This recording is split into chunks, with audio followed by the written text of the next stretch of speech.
Anger is definitely a useful defense mechanism of the ego self that allows an individual to stand up for themselves and to protect themselves when some kind of a threat is present.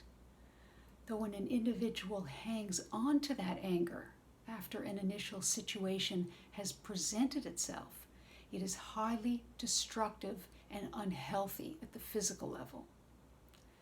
Anger is associated with non-acceptance of what is and the non-acceptance of self. And that crusty shell of anger is formed as a way of helping a person to disconnect from the level of hurt that they feel.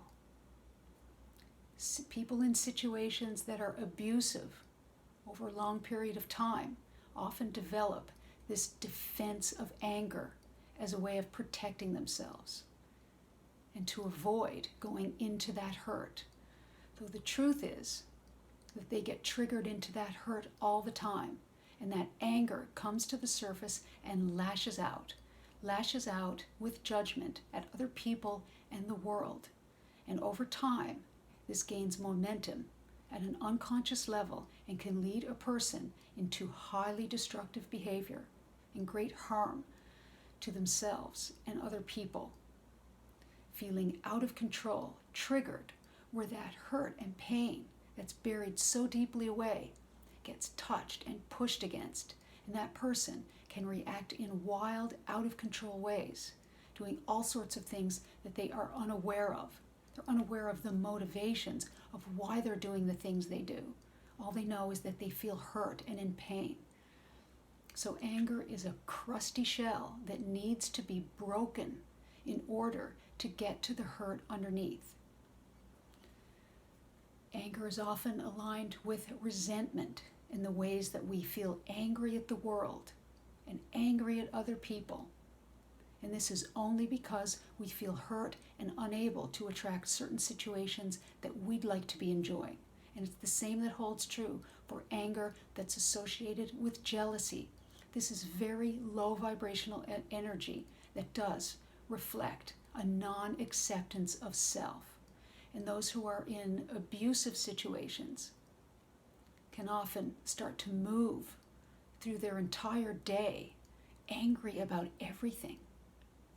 That anger and that pain is touched off so easily because of that low vibrational frequency that is always buzzing through the body, that they don't know what else to do.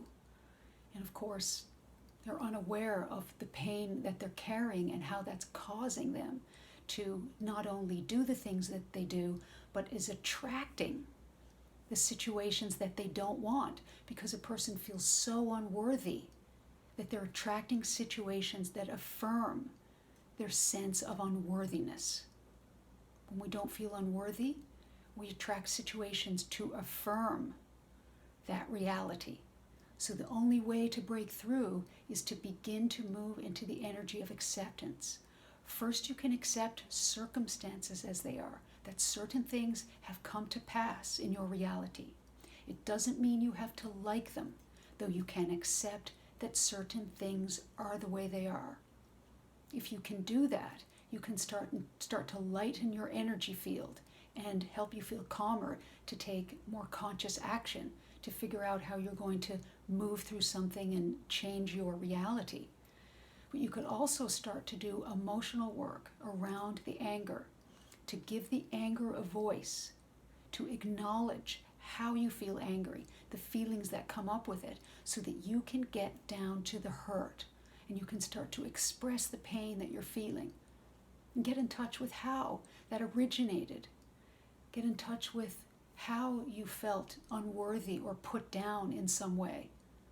If you've been in abusive situations, it's important to get in touch with and acknowledge the ways that you felt abused and put down.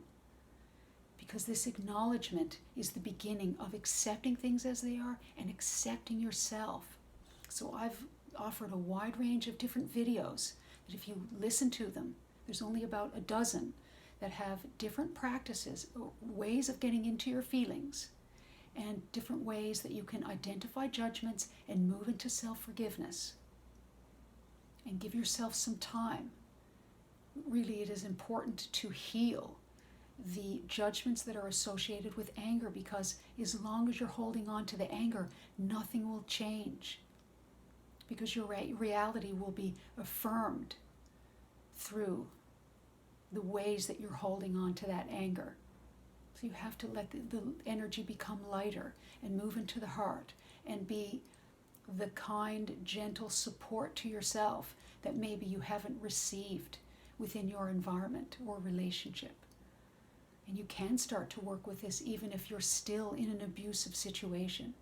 As long as you can find time to go away by yourself, to get in touch with your feelings and create a safe environment where you can let your guard down in order to explore what's going on and free yourself from that low vibrational energy so that you can take conscious action to improve your situation.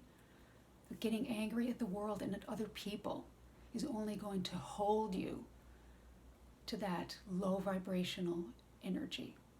So anger is often associated with resentment, and it's often associated with jealousy. So it's a non-acceptance of self, and it's important to get into a place where you can start to explore your feelings and get beneath that crusty shell of protection to allow yourself to feel again and to get in touch with those feelings. And when you do, and open that cork and let your feelings just come out and start to feel them and get in touch with your heart, they won't feel as intense anymore. And you won't have to act in angry ways as a way of trying to prevent yourself from feeling that hurt over and over again. So there is a way through. And it begins with accepting situations as they are. Thank you.